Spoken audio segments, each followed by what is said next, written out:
Estás escuchando El Despertar, un podcast dedicado al estudio de la Biblia y enseñanzas para las mujeres y su diario vivir. Hola, ¿cómo están? Qué gusto volver a estar con ustedes y en esta ocasión para estudiar la primera carta a los tesalonicenses. Y hoy vamos a ver el capítulo 1 y saben que me gusta siempre ubicarme en el contexto en el cual fue escrito. Y seguramente lo sabéis, pero os lo recuerdo, esta carta fue escrita en el año 51 y fue escrita desde Corintio en el segundo viaje misionero del apóstol Pablo. El apóstol Pablo fue el que fundó la iglesia en Tesalónica y es increíble, o sea, es muy rápido cómo se fundó esta iglesia. En solo 3 semanas Pablo levantó esta iglesia y esta carta tiene una característica de que Pablo les escribe como un padre a sus hijos. El apóstol Pablo tuvo que salir de Tesalónica porque hubo un alboroto y entonces él tiene que salir de Tesalónica. Y es que seguir a Jesús pues nos trae muchos desafíos. Es algo de lo que vamos a ver en esta carta. Pablo pues al dejar a los hermanos siempre se quedó preocupado porque realmente el tiempo que había estado con ellos era poco y van a surgir algunos inquietudes dentro de la iglesia de cosas que del futuro, cómo iba a ser la resurrección de los muertos, en fin, todo esto hay inquietudes en los tesalonicenses. Y Pablo pues va a escribir esta carta como una respuesta al informe que Timoteo, que había visitado Tesalónica, pues le da. Así que él juntamente con Silvano y Timoteo pues va a escribir la carta a los tesalonicenses. Y el saludo de esta carta pues es un poquito diferente a los demás saludos porque aquí Pablo no dice apóstol de Jesucristo como siempre él menciona en otras cartas, pero es que esta carta, al ser la primera que el apóstol Pablo escribe, pues no tiene que presentarse para defender su apostolado porque él había fundado esta iglesia y lo conocían bien al apóstol. Entonces, pues él saluda a los tesalonicenses en el nombre del Señor Jesucristo, mencionando la gracia y la paz para que sean en ellos de parte de nuestro Padre y del Señor Jesucristo. Y empieza con una oración. Es interesante recordar cómo la oración es fundamental en la vida de los creyentes, de los cristianos, y no solo la oración por mis necesidades, sino como Pablo menciona aquí en el versículo 2, dando siempre gracias a Dios por todos vosotros. Qué interesante y qué bueno es poder orar por otros y no solo estar pidiendo para mí y mis necesidades, sino intercediendo por los demás y recordándonos de los demás y a veces olvidando también nuestras necesidades para encargarnos de orar por las necesidades de los demás. Y eso es lo que está haciendo aquí el apóstol Pablo. Dice que se acuerda sin cesar delante del Dios y Padre nuestro de la obra de vuestra fe, del trabajo de vuestro amor y de vuestra constancia en la esperanza de nuestro Señor Jesucristo. A ver, no sé si se han dado cuenta, pero en este versículo 3, está mencionando algo que le gusta mucho hablar al apóstol Pablo. Son 3 palabras que las encontramos en varias de sus cartas. Sí, ya sé que lo han encontrado. La fe, la esperanza y el amor. Y Pablo va a elogiar de esta iglesia las 3 virtudes, ¿no? La fe, la esperanza y el amor. Dice la obra de vuestra fe, porque la fe tiene obras. No es porque nosotros hablemos de un cristianismo o una salvación que se gana por obras, pero hay obras como consecuencia de nuestra fe. O sea, nuestra fe nos lleva a actuar, no para salvación, sino como una consecuencia de esta misma fe. Y los tesalonicenses había un trabajo que estaban desarrollando. También del trabajo de vuestro amor. ¿Recuerdan? Que incluso el apóstol Pablo también en Corintios dice que lo más importante es el amor. Pero fíjense que aquí, en esta palabra amor, el trabajo de vuestro amor, es muy interesante porque el trabajo, hay dos palabras que se traducen para trabajo. Una es ergón y otra es copos. Y la palabra que se traduce aquí de trabajo es copos y quiere decir un esfuerzo extremadamente, un esfuerzo extremo, un esfuerzo extremo que produce cansancio, fatiga y sudor. Y es interesante porque él dice del trabajo de vuestro amor. O sea, el trabajo, no cualquier trabajo, un trabajo que les está costando, pero que es resultado del amor. Y esto es muy interesante porque a veces el trabajo puede resultar difícil. Quiero decir, entre el trabajo como cristiano puede resultar difícil, puede resultar agotador, pero es un trabajo de amor y ahí debe de estar centrado todo lo que hacemos, hacerlo para el Señor, hacerlo con amor. Y también de vuestra constancia en la esperanza de nuestro Señor Jesucristo. La tercera palabra, esperanza. La constancia, la resistencia, no solo el sobrevivir, sino el triunfar, ¿no? El estar ahí presentes, constantes. Y es algo que el apóstol Pablo está elogiando y dice el versículo 4, porque conocemos, hermanos, amados de Dios, vuestra elección. Qué bonita frase, porque conocemos, o sea, es todo esto que hacen los tesalonicenses, lo conoce y Pablo dice, hermanos amados de Dios. Y qué bonito no solo saber que Dios me ama a mí, sino que ama también a mi hermano de la misma manera que me ama a mí. Amados de Dios. Dice, conocemos también, amados de Dios, vuestra elección. Sabía que la iglesia había tomado una decisión y había se decidió por seguir a Cristo.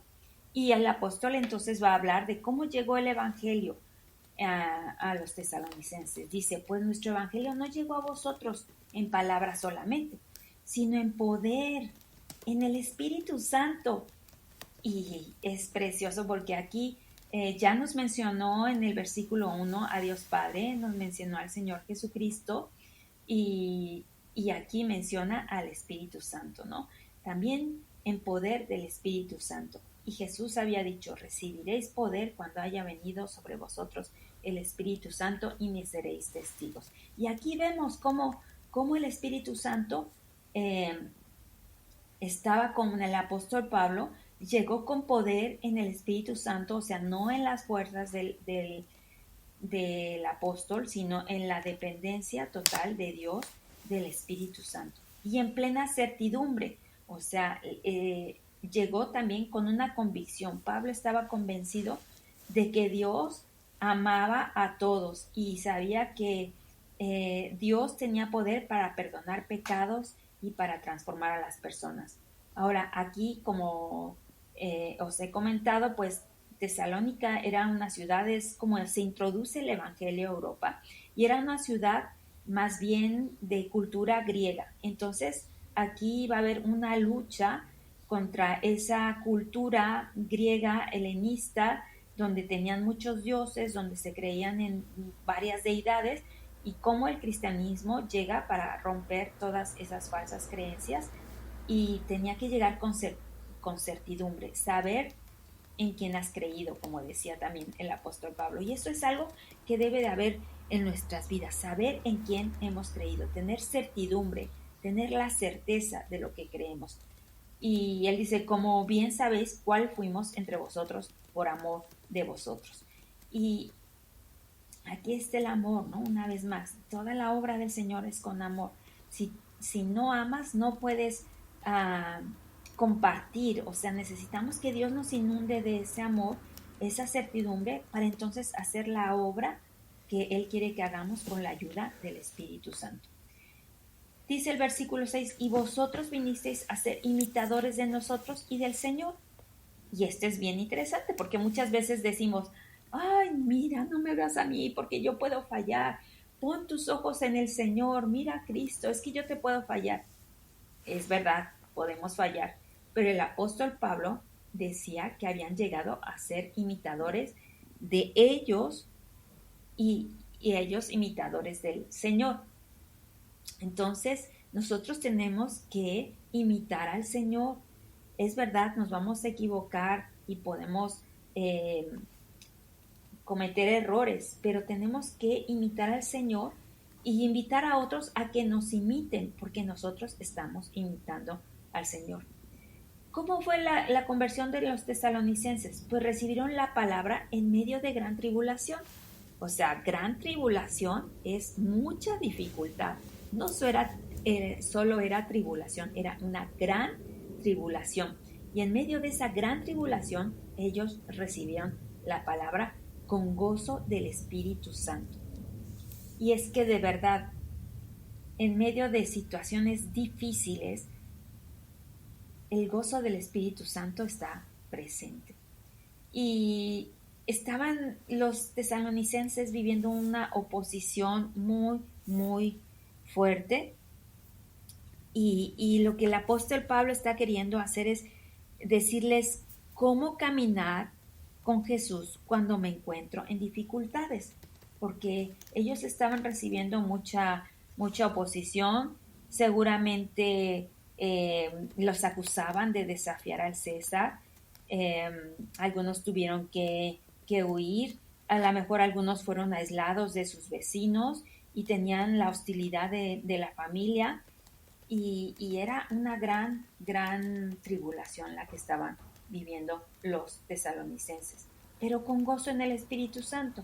Y esa pareciera contrario, ¿no? Pero la verdad es que cuando Dios está con nosotros puede haber gozo en medio de la tribulación. Dice el versículo 7, de tal manera que habéis sido ejemplo a todos los de Macedonia y de Acaya que han creído. O sea, Pablo hablaba de los tesalonicenses como un ejemplo, que aún en medio de tribulación ellos permanecían firmes. Y es que a veces nos hemos topado, ¿no?, con gente que viene de problemas y se olvidan del Señor y hasta piensan, ya Dios no se acuerda de mí, Dios no me quiere, o es que no han entendido el Evangelio. Y tengamos cuidado cuando alguien dice, mira, recibe al Señor y todo va a ir bien. No, vamos a seguir pasando por tribulación como los tesalonicenses, pero vamos a poder estar en el gozo del Espíritu y ser ejemplo a otros. Dice el versículo 8, porque partiendo de vosotros ha sido divulgada la palabra del Señor. O sea, ya los de Tesalónica estaban haciendo la tarea que nos ha sido encomendada. Muchas veces nos hemos conformado como cristianos en asistir a la iglesia, en orar, en diezmar, en no faltar ningún día, el servir dentro de la iglesia. Pero nuestra mayor tarea es que la palabra del Señor sea divulgada por todas partes. Tenemos que predicar el mensaje del Evangelio.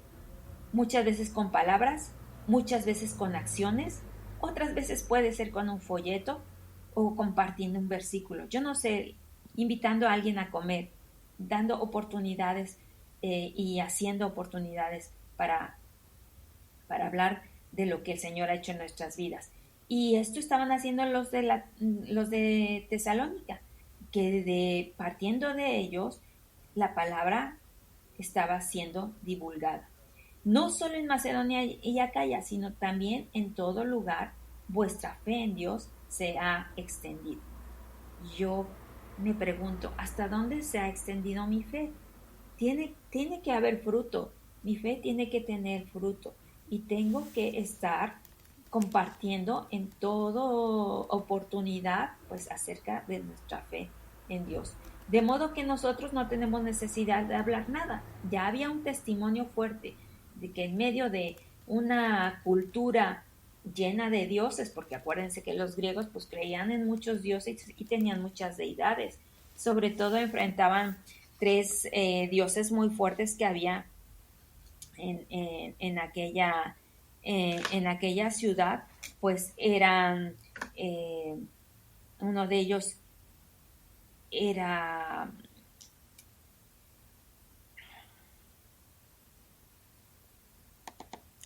Uno de ellos era Hades, perdón, que se me olvidó el nombre y ahora lo recordé. Uno de ellos era Hades y ellos creían que era el dios de la muerte. Y bueno, un poco más adelante en la carta Pablo va a aclarar eh, eh, acerca de lo que pasa con los que han muerto en el Señor. Ya se llegará a eso. Pero por ahora dice que han sido testimonio, no solo en Macedonia y Acaya, sino también en todo lugar vuestra fe en Dios se ha extendido, de modo que nosotros no tenemos necesidad de hablar nada. Versículo 9, porque ellos mismos cuentan de nosotros la manera en que nos recibisteis y cómo os convertisteis de los ídolos a Dios. Un poco mencionaba de esos ídolos, ¿no? Esos dioses que tenían al ser una cultura más griega que más helenista que judía, pues enfrentaban con que la gente pues tenía muchas creencias. Y es que en el mundo griego tenían tantos dioses, tenían un dios personal, luego otro dios de la casa, luego otro dios de la comunidad, otro dios de la ciudad, y bueno, tenían tantos dioses, y Dios viene a destruir todas esas falsas creencias y, eh, y ahora se habían convertido de los ídolos a Dios para servir al Dios vivo y verdadero, para servir, o sea, somos servidores del Dios vivo y verdadero. Cada hijo de Dios se convierte en un servidor del Dios vivo y verdadero. Y dice el versículo 10, y esperar de los cielos a su Hijo, al cual resucitó de los muertos, a Jesús, quien nos libra de la ira venidera. Y bueno, esta es una introducción porque realmente el versículo 10 lo va a desarrollar más adelante, y él está diciendo que Cristo va a venir por segunda vez. ¿Cómo resucitó de los muertos? Acuérdense que esta es una base de la fe cristiana, que tenemos un Dios que resucitó de los muertos y que nos libra de la ira venidera. Así que este primer capítulo es muy, muy interesante. Os animo a que continúen, que lo puedan leer con calma en casa, y pues aquí nos seguimos viendo para estudiar el capítulo 2. Que Dios les bendiga muchísimo. Y esto, lo último que quisiera dejar para estar pensando es cómo es mi caminar con Jesús cuando me encuentro en dificultades. ¿Cómo es mi caminar con Jesús? Medita en ello, piensa en ello y espero que sea de bendición para tu vida. Bendiciones.